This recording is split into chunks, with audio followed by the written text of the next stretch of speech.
Hello, everyone. A warm welcome back to The Doctor Will See You Now. Well, you know that we've been trying to do things a little bit differently. Last time we had two authors on that we'd never had before. So you might be thinking, oh, well, she's doing the same thing again.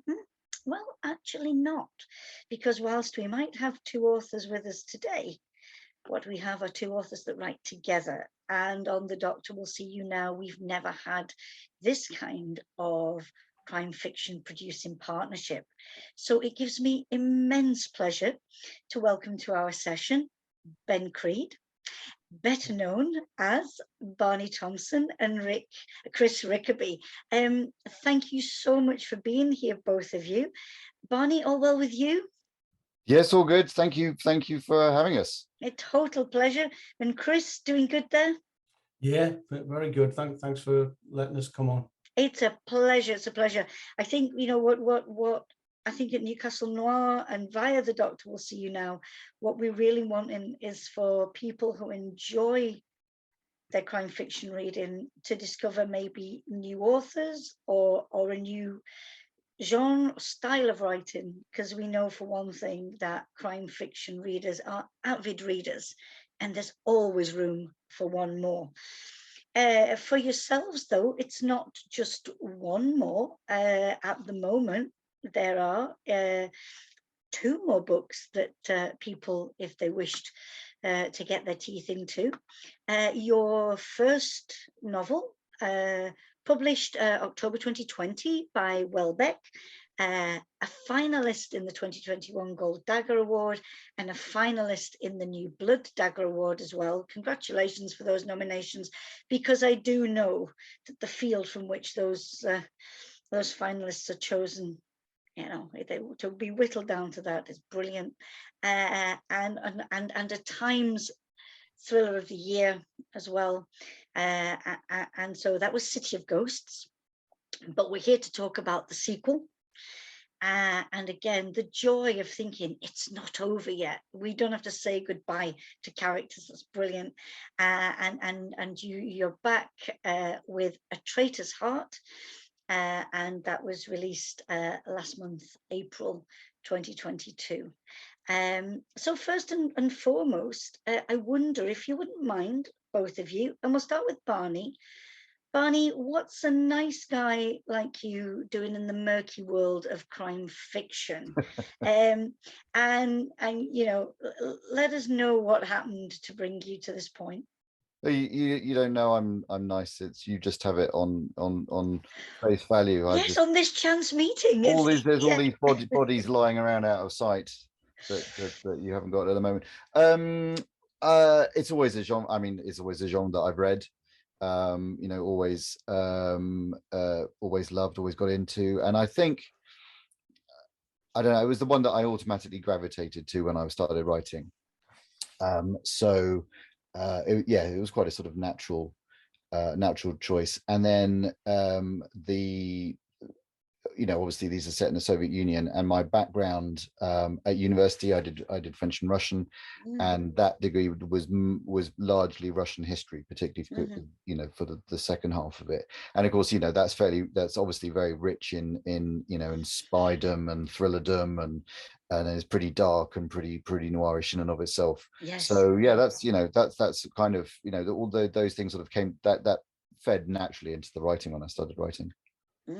Thank you. Was A City of Ghosts your first foray into writing crime fiction? No, I had a I suppose I could charitably call it a near miss, but that's the one that's in the desk drawer, and best left there. It's never going to come out. So yeah, I mean that it was my sort of first foray into it, but it was something that I mean, Chris will tell you how sort of the idea popped into his head, but it was originally his idea for the City of Ghosts, sort of the marriage of Russia and music. Are the two the two things that came into his head, and then we'd met on a writing course at Curtis Brown Creative, which is how we met in about 2011, I think, something like that. And we went our separate ways. And then suddenly Chris popped up, I think it was on Facebook one day with, with the core idea for book one. And he always surprises me by saying that he didn't think that I would say yes to, to the idea of a writing partnership. But I looked at it and I thought, oh, that's an absolutely great idea. And it ticked two of the boxes of things that I'm interested in. One was classical music, because I had done some studying at the the St. Petersburg Conservatory of Music as a conductor. So I'd done that for a couple of years before wisely deciding that I wasn't, that wasn't really the career for me. And I went into the family trade of journalism because both my parents are journalists. So I was, writing was kind of, what I was doing. And then so Chris had this idea, and it sort of seemed to tick two of those boxes. And I thought, well, he's inviting me on this journey, so that's great. I'm coming along for the ride. And and that's pretty much how the whole thing started. Two things that have struck me from what you've said, Barney. First of all, I'll just say, that piece that's lying in the drawer somewhere. Never say never. Secondly, that idea of those meetings, and that we should always be open, because you never know what might transpire. Yeah. It could have been simply that you went your separate ways, and there was it was great time on the course, but that's fine. But no, there was something there, and something that had to come out, and here it is now in these two books. And I know the contract is for a third, so hopefully we'll be able to. I know one should never, I always feel how it's bad when we're talking about the book that's just been published to think about again the next thing. So I'll hold fire on that, and I'll come to Chris, and I'll say to you, Chris, so your side of this story, of this meeting of these criminal minds. Yeah, well, it's pretty much as Barney said. So I met him on the course, and what led you to the course, Chris? Well, basically, I kind of, my background is I worked in advertising, and I had an advertising agency in Newcastle, basically. So I'd always been a writer, made my money from words as a copywriter. And then I just got to the point where I was wanting to do, more creative stuff, and had written a novel, which was basically a experimental fiction, which won a prize in America, basically. So that was like a lot less commercial, partly because it was experimental. So I did the Curtis Brown course, really, because I was thinking, I want to try and write something that's a bit more, a bit more mainstream.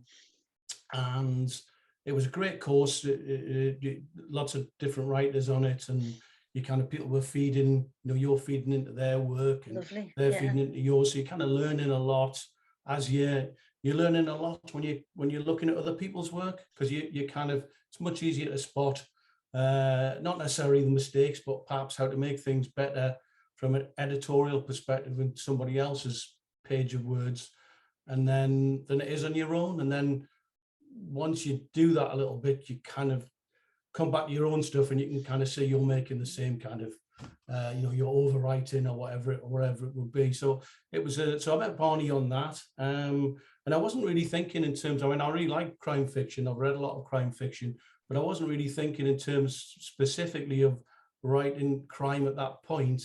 And as Barney said, we sort of met on the course, we got on well, we sort of went our separate ways. And then a few years later, I just had the little thought for the book that became City of Ghosts, and it was literally, just 100 words typed down somewhere. And I kind of, like a lot of writers, I have ideas, I type them up, I put them in a file on my PC, and most of them I'll probably never ever go back to, but some of them I will, hopefully.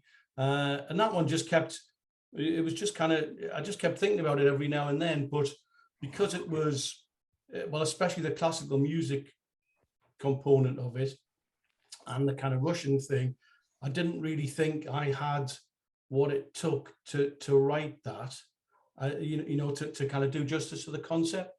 And then, but I kept coming back to it and looking at it. And then suddenly I thought, well, I met Barney. I knew Barney trained to be a composer a conductor at the Leningrad or St. Petersburg Conservatoire, as it became. I knew he liked writing, he liked crime, he liked crime fiction, he spoke Russian. So I thought, well, he's got all the things, you know, everything I haven't got, he's got. So as Barney said, so I sort of contacted him, and I was kind of thinking, well, he'd probably not want to do it. And then he said yes, so it was great. And we sort of kicked off from there, basically. And again, you know, I'm so glad that, you know, you thought, I'm going to give this a go. I'll see what this guy thinks. Because you never know. And also what you said about that thing, you know, I could see that somebody possessed maybe some of the elements that I couldn't fully bring to something. Yeah, absolutely. Yeah. You know, and I do wonder, you know, the idea of an author often having to feel, you know, I need to carry this alone. It's like, but maybe a project just lends itself to that collaboration.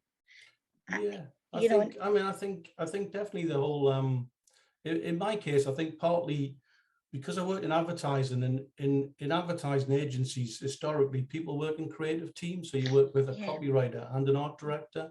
So that's basically how I'd spent a sort of 20 years of my professional life. So I think the idea of teaming up with somebody else for a creative project seemed more natural to me. And I kind of had more of a sense of, you know, how you do that, and you know, because you have to, like, if Barney would say the same thing, you know, obviously when you're working with other, like, one of the things you have to do is basically kind of, you know, commit completely to the concept of it's two people doing it together, and not, so we have to both agree, like on a page at the end of the day, we have to both sign off of it. We have to sign off on the narrative. We have to sign off on how we develop the characters. And we have to do that together. And if you don't, that's the only way you can write 100,000 words together and make it work. So if one person says, you know, throws the dummy out the pram sort of thing, and says, oh, we've got to do it, you know, it's never going to work. So you have to have that kind of compromise. Thank you for sharing about your process. I'll come back to that a little bit later, but I wonder, Barney, if I can come back to you, and I can ask you about the setting of the series. So 1950s Leningrad. You know, of all the cities of all the times in Russian history, you chose that one. So if you could share with us the process of choosing that space and what that space means to you. I mean, you know, we've heard that you know, you had some time there, but tell us about Leningrad.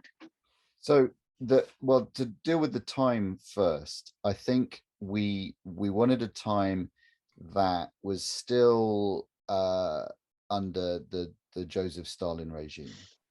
And it's basically set in the final years, you know, as he's like all, you know, despots and maniacs, he's entering that sort of slightly mad. I mean, he's always been mad, but his paranoia is deepening. The jostling he's getting older. His health is obviously failing, and the jostling in the kind of the court around him is getting ever more. You know, it's like the vultures are circling, and he kind of knows it. So we wanted to sort of set it in that just sort of end of that really nasty, murderous regime. And then, and I think Leningrad gave us a good place to do it, because it's not Moscow. It's not, you know, it's not right next to the Kremlin. It's not right next to Stalin, but his shadow is always there. And it's also a place where it has recently endured the siege, the great siege of Leningrad, 900 days, you know, hundreds of thousands people dead, you know, absolutely brutal times, starvation, the bleakest, fiercest winters that they've known for years, and an order from Hitler that the city should cease to exist. And I think we kind of wanted to explore what happens after that, you know, right? So the siege is lifted, the war is won, but nonetheless, I think that was why we had the City of Ghosts. The ghosts of that horrible time are still present. It's you know, you can try and shut those memories away, and for obvious reasons people do, and it's, you know, it's well known that people who've been through horrible things don't like to talk about them, and lots of people who've come back from wars don't like to talk about them, but they're still there. You know, they're still there, and it's a time where it's not only that having survived that, which is a moment of sacrifice and heroism and ultimate victory, but it's also a place where just before that they went through terrifying purges. There were partly the secret police coming knocking on your door and hauling you off and you weren't ever seen again, but also partly people turning on each other and, you know, having a whispering campaign, just and getting their retaliation in first. In case the other guy denounced you, you would denounce that. And it was that kind of, you know, always the prisoner's dilemma kind of aspect to it.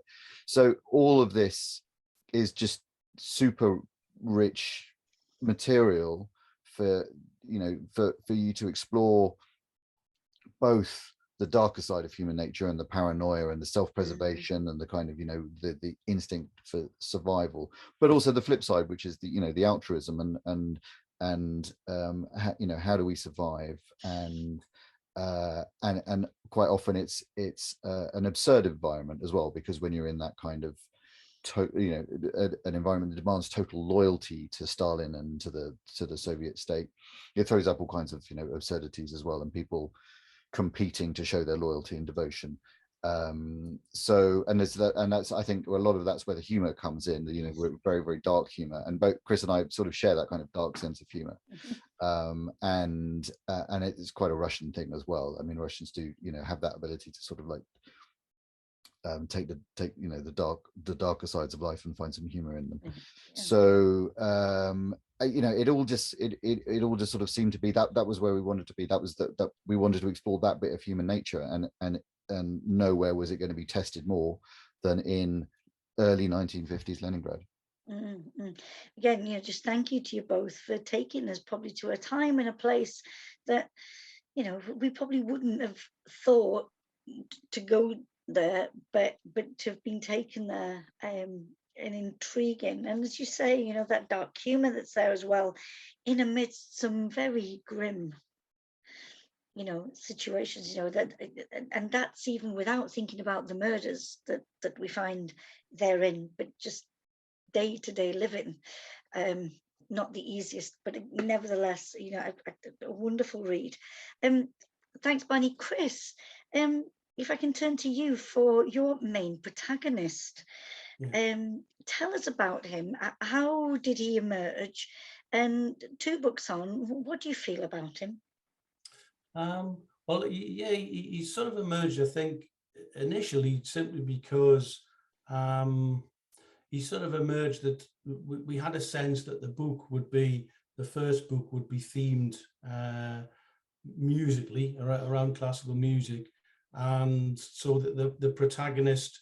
So we wanted to give a sense, I suppose, of, well, I would say in my mind, as he's haunted by the other life that he could have lived. So he's essentially haunted by the person that he could have been, which is a world-renowned classical violinist, and he basically loses. I don't want people to read the books, but so he loses some fingers under with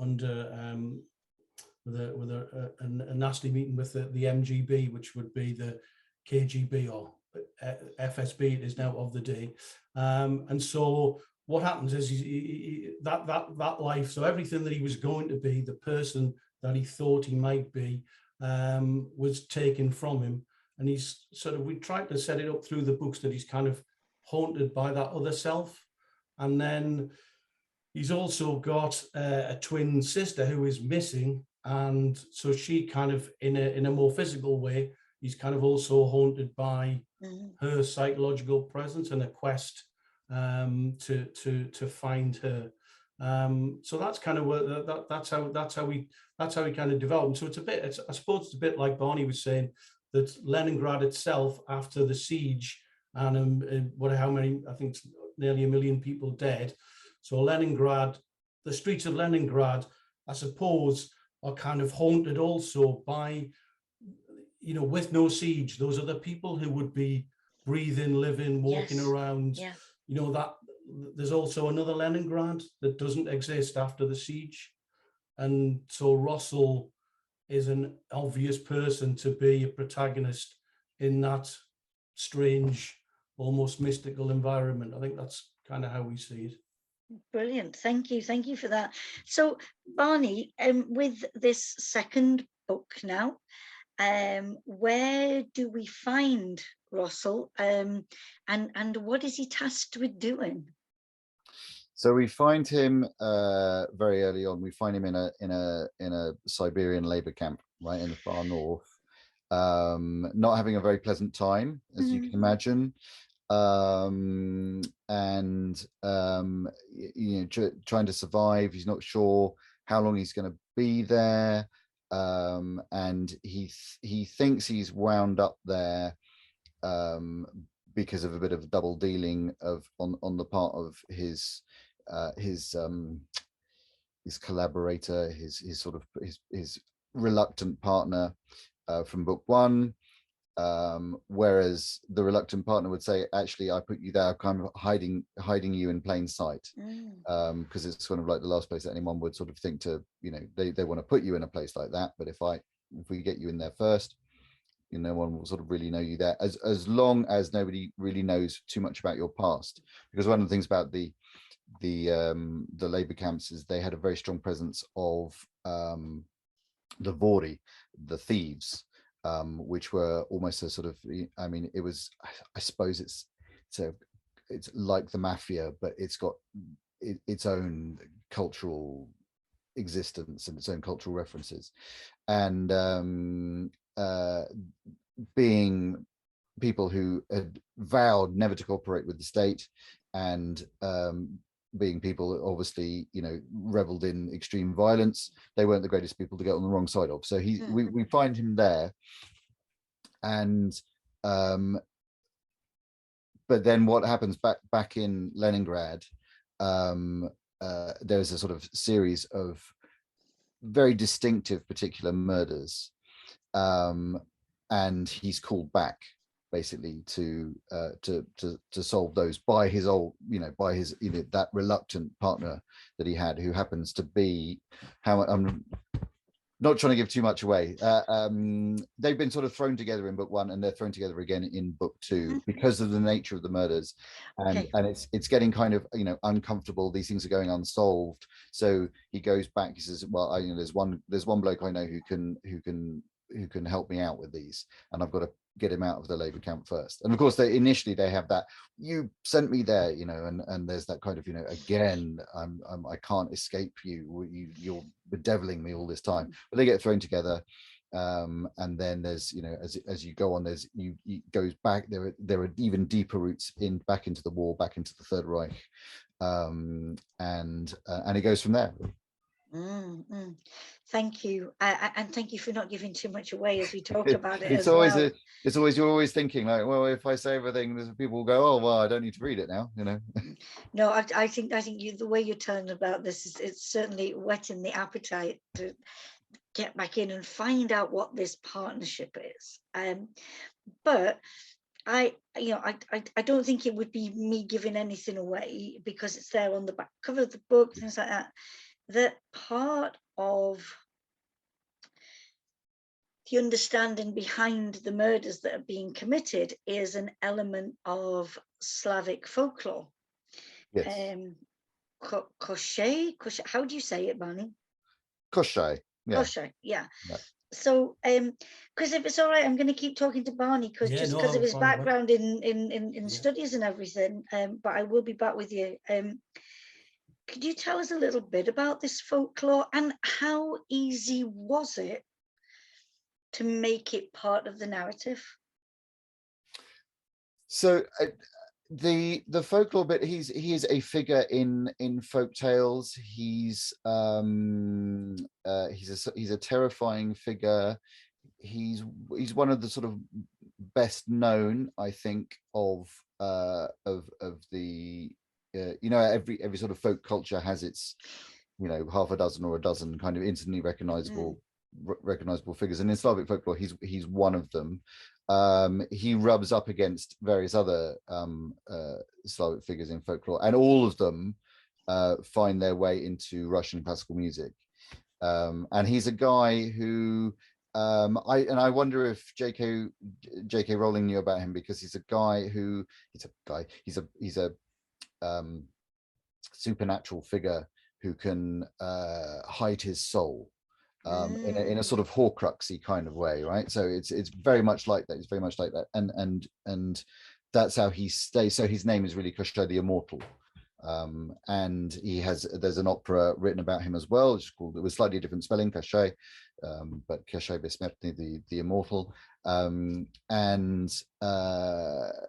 he will pop up in his own series of stories, but in other people's stories as well. And he is very much a malevolent figure. He's not ambiguous. He's not. I mean, even the great witch who lives on the house on chicken legs, Baba Yaga, is depicted as a terrifying figure, but there's an ambivalence about her. There's nothing very much ambivalent about him. He's a boat you don't want to cross.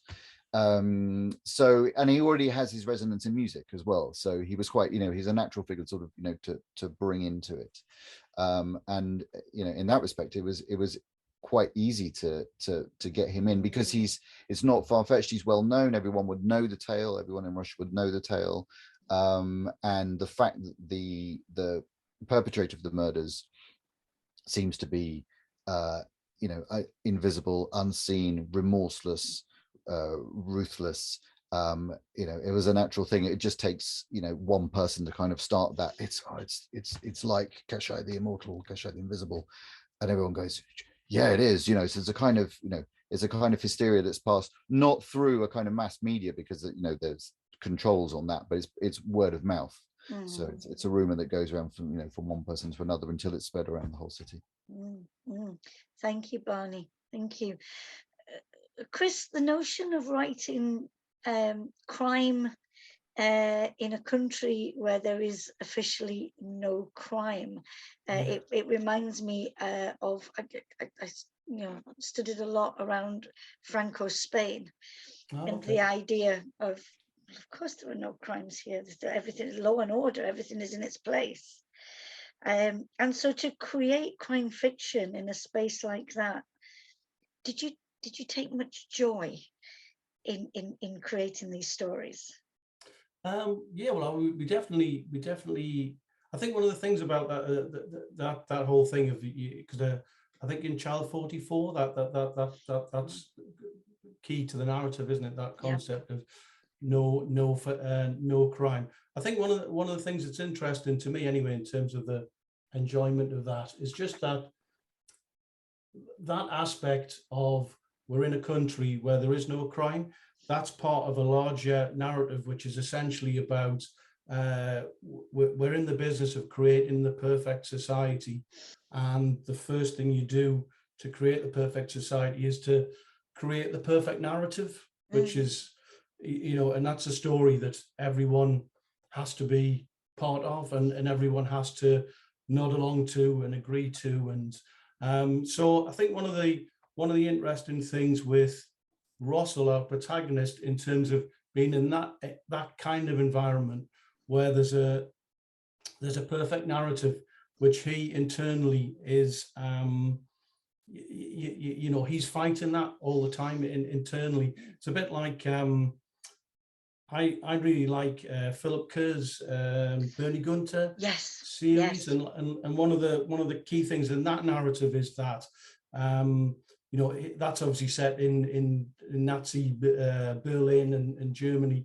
but Gunter, the protagonist, is not very much not a Nazi. He's not part of the narrative they were putting out at the time, and he's constantly fighting against that. And so Russell, I think, has, it's a different story, a different political system, a different political narrative, but he's fighting that in the same kind of way. And I think that's one of the things that we've enjoyed in terms of shaping the novels and the character, is just the kind of the tension between him and when he's kind of pointing, you know, like he's pointing that out, so he understands it himself internally. Obviously, you've got to be very careful about how you express dissent. Yeah. So he's kind of, a lot of his dissent is in terms of subtext, you know, that things he's kind of saying that you can pick up, that you understands a critique, but it's very dangerous to come out, you know, and say, you know, Stalin's not a very nice man, so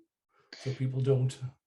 Yeah. And how do you perform any kind of act of subversion? And even, as you say, even if that is just in the way that you, in your own mind, you hold that notion of what for you is the truth and how what is happening is not how life should be. I think they're really powerful statements to make. And again, you know, I think it's one of the really strong aspects of this book, the idea of, you know, not being, even though physically you might be subsumed into, you know, a situation, that there is resistance going on. Because I think, you know, just generally in crime, like all detectives are involved essentially in a hunt for the truth. You know, that's the fundamental building block of their quest. And so if that's your job and that's your quest, but you're living in a society where the truth is the last thing that people want to you know, let out into the air, there's a good psychological tension there that you know, hopefully we've managed to get into the books. Yeah, you have, definitely. Thank you. Thanks. Yeah.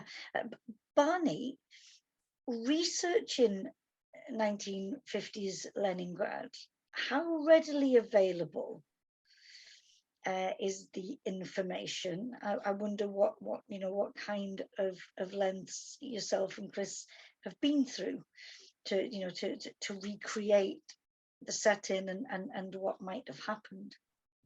It's not the easiest to research, because what I found is that obviously there's a lot about the war, there's a lot about the siege, the blockade, and there's a lot about Stalin, and there's a lot about the Kremlin and all the politics and stuff and stuff like that.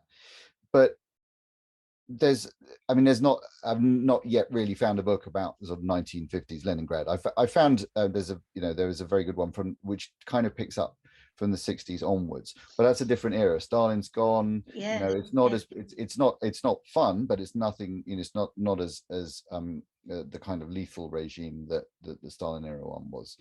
But when I got to St. Petersburg, as it had just become, well, it'd be a few years before that, but I got there for the first. I went to Moscow for the first time, I think, in '92, for a few months, and then I was in St. Petersburg in '95 for the first time.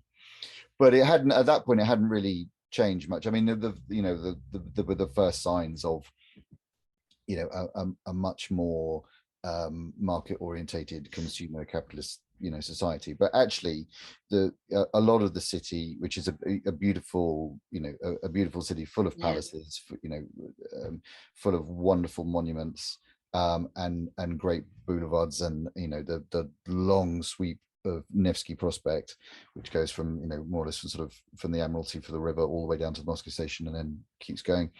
It hadn't changed hugely, and there's the odd memory of the blockade. They've left on one side of Nevsky Prospect, they left a warning that was scrawled on the wall during the war, which is, don't, when the shelling starts, don't walk on this side of the road, because that's the shells come in on this side, go to the other side, you'll be sort of better protected. So you get little sort of hints of it like that. So in your imagination, if you've lived there through a couple of extremely cold winters, which I did, it's not that difficult to sort of, you know, transport yourself back. And then after that, a lot of it's just sort of, you know, you have to sort of sit down and think, well, yes, we read about all the sort of the heightened stuff in history books, because that's what history books do. But in the middle of all this terror, you've got to go out and you've got to do the shopping, and you've got to go to work, and you've got to, you've got to feed your family, and you're going to go on holiday, and all these things, happened. People lived their lives. And they bought clothes, and they, and they interacted, and they had people around for dinner, and they went to the theatre and to the, and to concerts and so on and so forth. So you just have to sort of sit and think about how, once you've got that environment, what would an ordinary person do, and how would they sort of get through their, get through their day, get through their life, and how would they interact with other people? So there's plenty of stuff to sort of read around the edges, and then we kind of, and then there's that, then we just sort of pour our characters into that universe and go from there. Thank you. It's something that I've been asking authors over the last few months, really, either at festivals or here online, because I'm intrigued, that of course, you do the research, you get into that time period.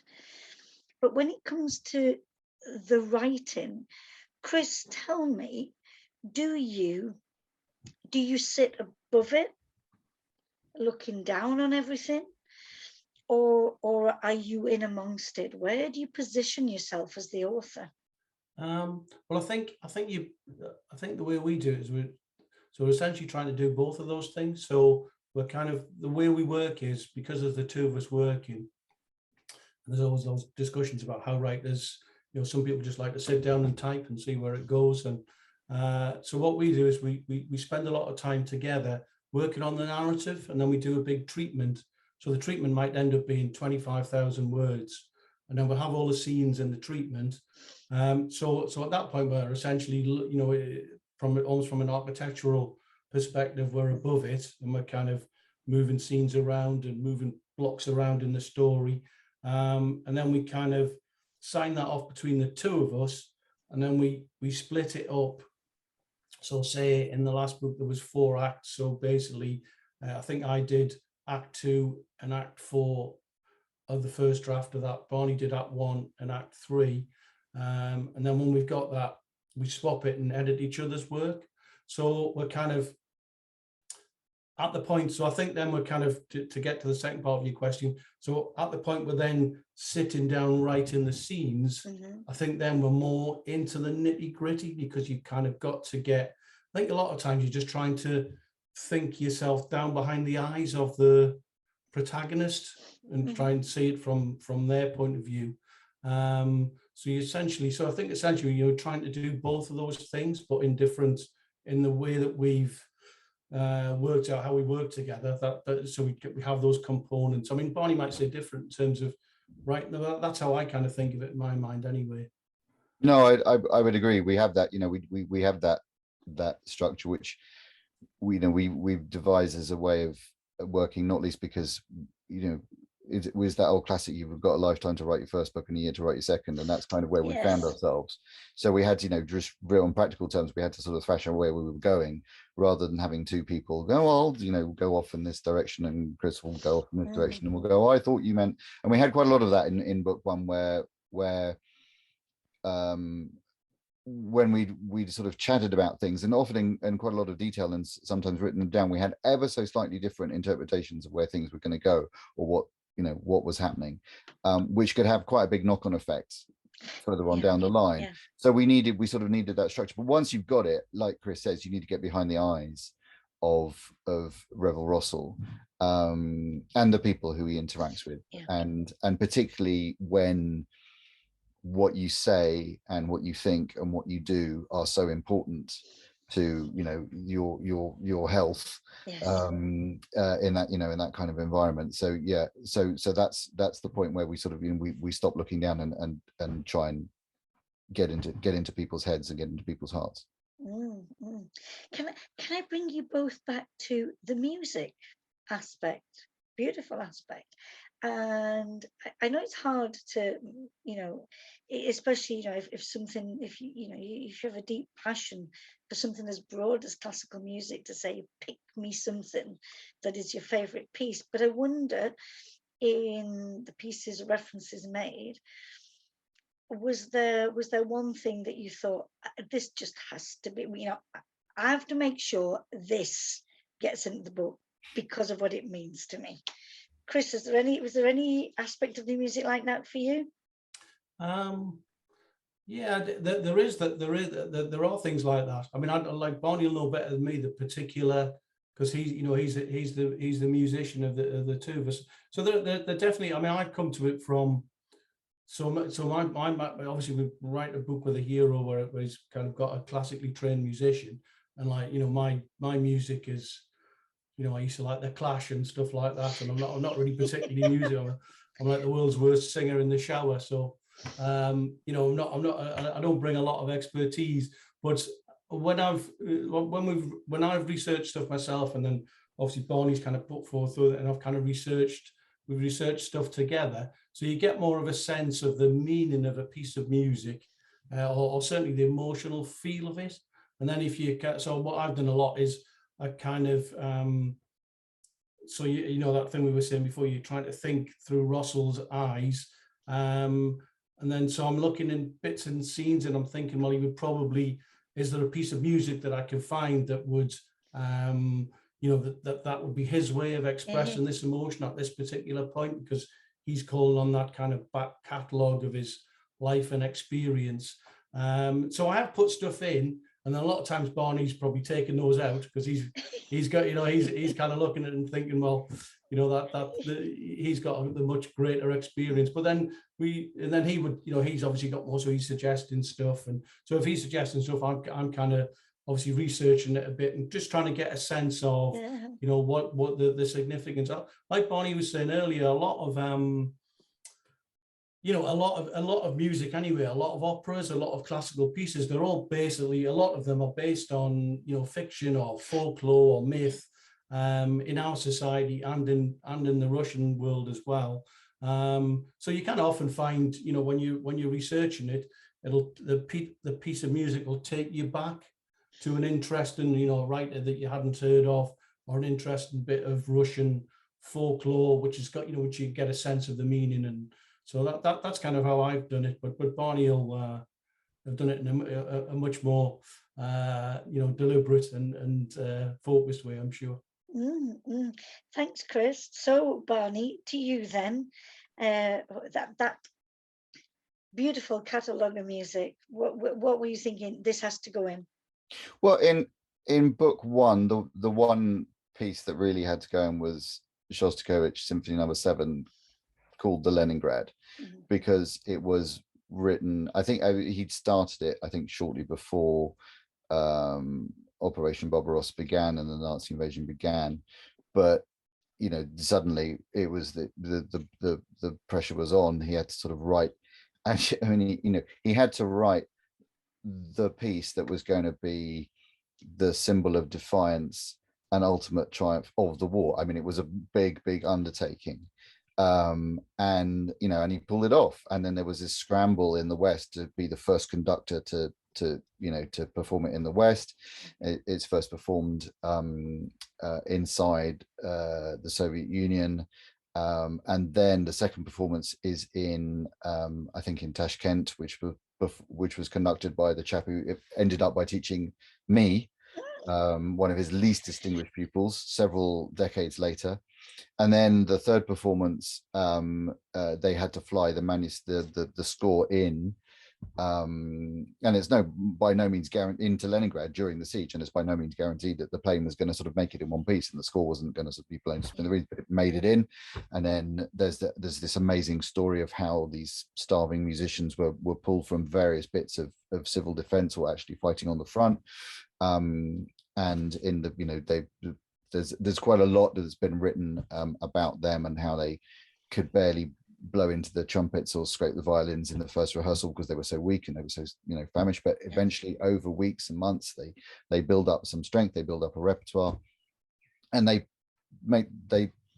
perform this amazing symphony, which is blared out all around the city, in this and in this incredible act of courage and defiance, which I've never come across a recording of, which is a massive shame that no one ever sort of thought to record it. But anyway, that it is what it is. So that had to be there. But for the rest of book one, actually the main music is invented. and the composer is invented. Mhm. So we were able to kind of do what we liked with that, with that piece, and that was good fun. That was sort of quite liberating. In A Traitor's Heart, we come very much to the world of Wagner and Wagner's great operas, but that wasn't really so much through a love of. I mean, I think they're great, and I admire Richard Wagner's music enormously, but it wasn't really so much for a love of music. Oh, that definitely has to be in there.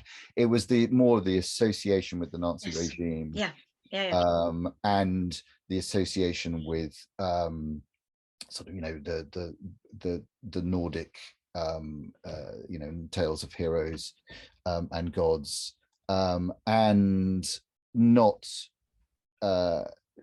unconnected to the overall theme of the book, the fact that there's an awful lot of it. I mean, the 4 operas that make up the Ring cycle, there are a lot of notes, so that was less us saying, oh, I love this piece, it absolutely has to be in there, and more saying what it represents, what it's redolent of, and the fact that it's large and it's all encompassing and sweeping. That was kind of, we kind of needed it more than loved it, if you see what I mean. Yeah, thank you for that. Again, this other element that serves to support the narrative, and to do something a little bit different with the writing. I think, it's just part of the richness that I think is what Ben Creed writes. And I suppose I should ask Chris, why Ben Creed? I mean, did you both sort of like put fingers in telephone directories, or how did you that No, decision? it's like Ben Creed, International Man of Mystery, as I tend to refer to him now, because he sounds much more exciting. And he sounds like you said. The way it came about was just different, different names, trying to work out something that would. I think there was some discussion of if you had a surname with a C, how that might, where that might sit on the shelves and all that kind of practical considerations. But I think we just put, along with the Welbeck puppet, I don't think that was the literary agent, Madeline Milburn and ourselves, we put names together, and the variously got swapped around into a different list, and in the end, I can't quite remember how we ended up with Ben Creed. I think there was Ben something else, and then there was Bob Creed down here or whatever, and we ended up putting the 2 together. So, but it's kind of it's one of these things where it's like, when you first start out with it, I'm sure a lot of people would say that with a pen name, it feels like quite odd referring to yourself as Ben Creed, or even signing on the book Ben Creed. But then at this point, because it's a couple of years in, it sort of seems a more normal thing now, I suppose. Yeah, we were going to be JJ Wolfe at one point. We had that debate as well, Chris, if I remember, about should we be Ben or Bridget, or should we be JJ? Just have the initials and stuff. Yeah, should we just have the initials? And we're going to be JJ Wolfe, and then as Chris says, then I think our agent realized that might put us down at the bottom right hand corner of the shelves if we were a W. So why don't we, and I think we'd had sort of quite a protracted discussion about what the name would be, and then I think Giles, our agent, said, what about Creed? And everyone went, yeah, all right. Yep. So I'm not sure how the Ben came in, but I think it was just suddenly it was the end of a very long and rather sort of diverting discussion about what our name should be. The fact, though, that name is there now, and and that author's work is known, was wonderful. I wonder if I could ask you both, though, and this might be a little bit tricky. I hope it isn't, given the amount of time that you've now been able to spend, I know physically and distanced, during the time writing together. But from the person that you met at the writing course, to the person that you know now, who you work with, what is the one wonderful I know probably there's many, but if you could name one wonderful trait, and we'll leave it within writing. We don't need to go into too personal. So Chris, for example, if somebody said, can you tell us about Barney? What is that thing that you'd raise that you'd want people to know about Barney's writing? In terms of his writing, well, Yeah. I think Barney's like really in terms of like the style of our prose. So I think he's set the style of our prose, and he's got so I think if I'd written these books by myself, I would have overwritten them quite a bit. And I think Barney's got a much more, partly because he's been a sub editor, and so he's got a real eye for like clarity of communication and simplicity in sentence construction. So I think he's kind of set the style of our prose, and now I've kind of, because we're writing on book 3 now, so it's kind of, I think in that way it's kind of made me a better writer, because I'm kind of, we've set that style, and then now I've kind of, when I come when I might still overwrite in my own stuff, but if I'm going to when I come to Ben Creed, I've got a real sense of how we write a sentence and how we. So I think that'd be the key thing I'd say in terms of working with Barney. Thank you, Chris, for that. Barney. So Chris had the original and brilliant idea for book 1. He also had the original and brilliant idea for book 2. So I think it's pretty safe to say that without Chris, none of this would exist, because he has all the best ideas. He's a complete sort of volcano of ideas. And in fact, I hope that once we've done, we were tossing around ideas for book 3 as we sort of, were finalizing our synopsis, and then just suddenly he came out with an absolute blinder for the way that we're gonna end it. And I looked at it, I thought, oh, that's fantastic, great. I would never have come up with that. And I don't know if it's because of the the sort of the advertising, the creative background, stuff like that, but just this stuff seems to come very naturally to Chris, and he views things through the writer's prism, and as he mentioned earlier, he collects these things and files them away, like a sort of magpie collecting ideas.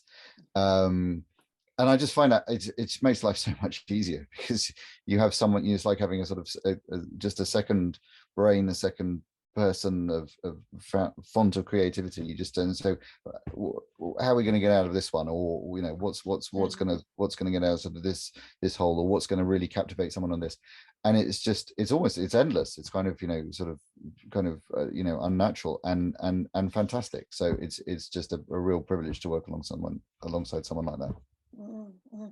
And can I say, for my part, it's an absolute privilege to listen to you both.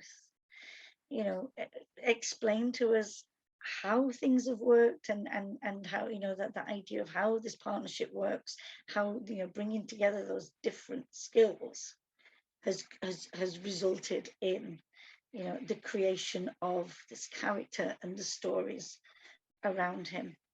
I'm afraid I am really aware of the time. I have to say that I could go on much, much longer. I have so many more questions. I hope at another point in time we might actually meet together in person and continue, that'll be good. Discussions around your creation.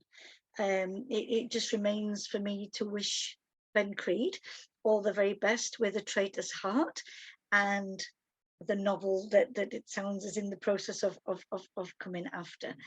So thank you both again, and I look forward to seeing you soon. Thank you. Thanks very much. Thank you very much. It's a pleasure, and thank you for watching, everybody. Bye for now.